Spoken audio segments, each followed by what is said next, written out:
పోటీ చేద్దామండి. మనకు ప్రభుత్వ వ్యతిరేక ఓటు ప్రభుత్వ వ్యతిరేక ఓటు చీలిపోకూడదు అవునండి. అని చెప్పి చంద్రబాబు నాయుడు గారికి చెప్పడం, చంద్రబాబు నాయుడు గారిని ఒప్పించడం. ఆయన కూడా అలాగే అన్నారు. జైలు నుంచి బయటకు రాగానే అనౌన్స్ చేశాడు. మామూలుగా అంత ఆవేశంగా చేశాడు అనమాట. చేశాడు. తర్వాత మరి బీజేపీతో కూడా కలవాలి.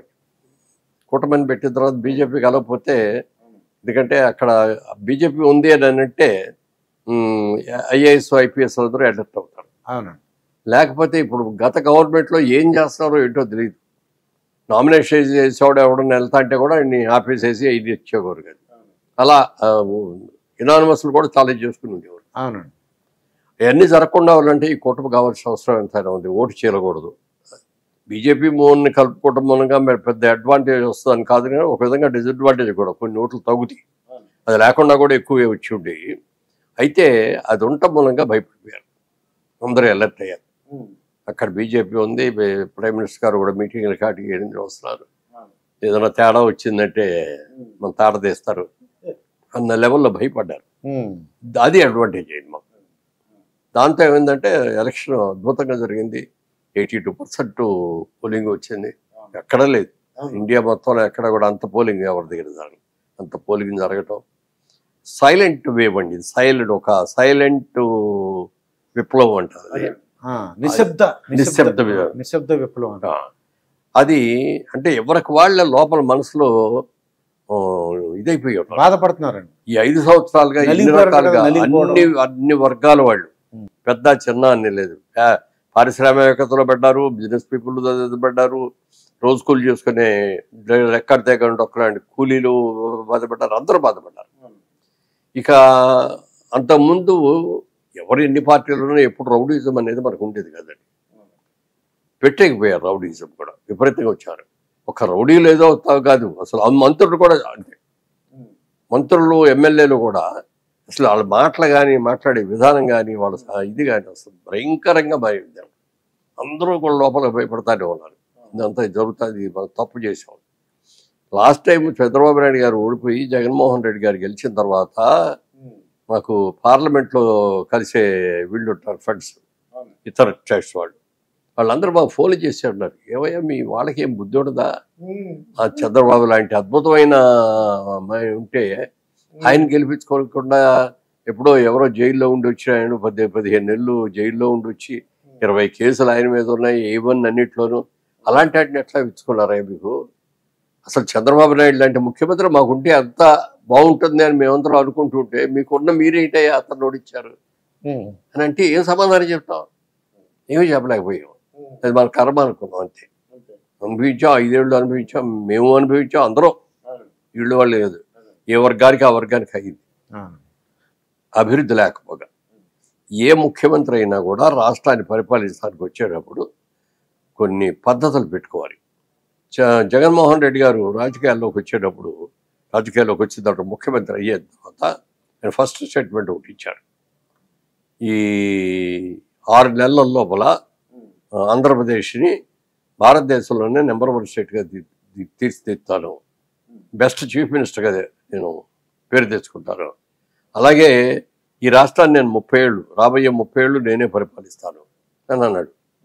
ఒక విధంగా నవ్వొచ్చినా నిజంగా అది కనుక చేస్తే చాలా బాగుంటుంది.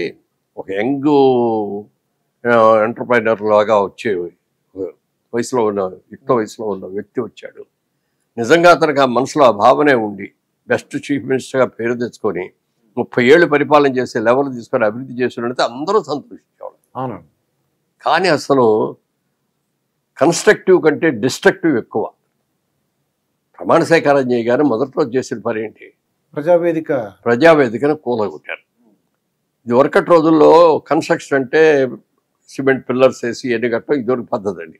ఇప్పుడు లేటెస్ట్ డిజైనింగ్ ఏంటంటే అంతా కూడా మన గడ్రస్లు, ఐరన్ గడ్రస్లతోటి ఐరన్ ఫ్రేమ్ తయారు చేసి ఆ ఫ్రేమ్ పైన రేకులు వేయటం వల్ల లేకపోతే స్లాబ్ వేయటం ఏమిటి అనేది అట్లా చేస్తారు.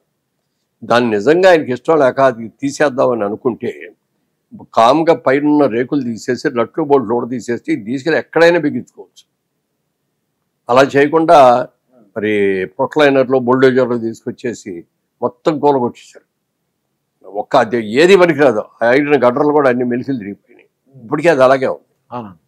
మరి చంద్రబాబు నాయుడు గారు దాన్ని తీసి మళ్ళీ కొత్తది కడతారా, లేకపోతే దాన్ని అలాగే మ్యూజియం లాగా పెడతామని ఇచ్చినట్టుగా అన్నారట. ఇప్పుడు కన్స్ట్రక్టివ్, ఒక డిస్ట్రక్టివ్, రెండు. కన్స్ట్రక్టివ్ అనగానే చంద్రబాబు నాయుడు గారు ఎన్ని చేశాయనేది అమరావతిలో అన్నీ ఉంటాయి కాబట్టి చెప్పక్కర్లా. ఒక డిస్ట్రక్టివ్ చీఫ్ మినిస్టర్ వస్తే ఎలా ఉంటుంది అనేది అది గుర్తుగా ఉంటుంది. దానికి కేస్ స్టడీ లాగా దాని మొత్తం చిన్న కాంపౌండ్ ఫెన్సింగ్ అది పెట్టి లోపలికి ఎవరు వెళ్ళకుండా అక్కడి నుంచి బయట నుంచి చూసే పద్ధతిలో పెడితే ఏ విధంగా ప్రజాధనం అది. ఏం చంద్రబాబు నాయుడు గారి ఇల్లు కాదు కదా పగలగొట్టడానికి. ప్రజాధనం, గవర్నమెంట్ ప్రాపర్టీ, ప్రజల ఆస్తి. అది దాన్ని అలా కొట్టి ఇది చేయటం చాలా తప్పు. నిజంగా పవన్ కళ్యాణ్ గారు అసలు ఎలా అన్నారో అర్థం అవట్లేదండి. నిన్ను అధపాతాళం తొక్కుతాను అన్నారు. అది చాలా అందరికీ ఆశ్చర్యంగా ఉందండి. ఎలా ఊహించారు ఇలా అని చాలా ఆశ్చర్యంగా ఉందండి. అది అంటే ఊహించడం అని కాదు, బిగినింగ్ లో ఆవేశంగా అన్నమాట వాస్తవం. అయితే ఆఖరాఖరికి వచ్చాడు ఒక కన్స్ట్రక్టివ్ టాక్ తోటి మనం ఆవేశంగా పెడతాం, మనం ఒక్కడు ఉంటే గెలవలేము. లాస్ట్ టైం కూడా అదే జరిగింది. ఇవాళ మనం ఆ వ్యతిరేక ఓటుని మనం చీల్చామనుకోండి, నాకు కొన్ని పడతాయి, పీటీడీపీ కొన్ని పడతాయి, లేకపోతే బీజేపీ కొన్ని పడతాయి, కాంగ్రెస్ కొన్ని పడతాయి. దాని మూలంగా ఎవరో ఏం చేయలేం. మళ్ళీ అతనే వస్తాడు ముఖ్యమంత్రి. సో అది రాకుండా ఉండాలంటే మనం ఏం చేయాలి అని అనుకొని ఈ కూటమిని ఏర్పాటు చేసి కూటమి ద్వారా వచ్చాడు. అందుకని ఈ ఎలక్షన్లో అతని పార్టీ చాలా ఉంది. కూటమిని ఏర్పాటు చేయటం కానీ చక్కగా అసలు ఆయనకి సీట్లు అప్పుడు సీటు పంపకంలో 21 సీట్లే ఇచ్చారు. 20 కాదు, అంతకుముందు ఎక్కువ ఇచ్చారు. ముందు 22 ఇచ్చారు, కొద్దిగా తగ్గించుకున్నారు 21 ఇచ్చారు.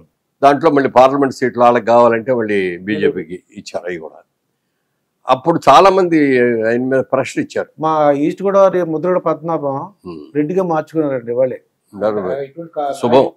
శుభం అండి. అలా అంటే ఆయన రెడ్డిగా అది ఇంకో పేరు ఏదైనా మార్చుకోవాలి.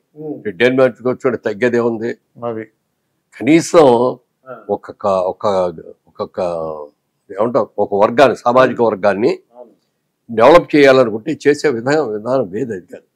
ఆయన చేసిన పద్ధతులు అన్నీ తప్పే. వాళ్ళు ఏదో పేరు మార్చుకుంటారు.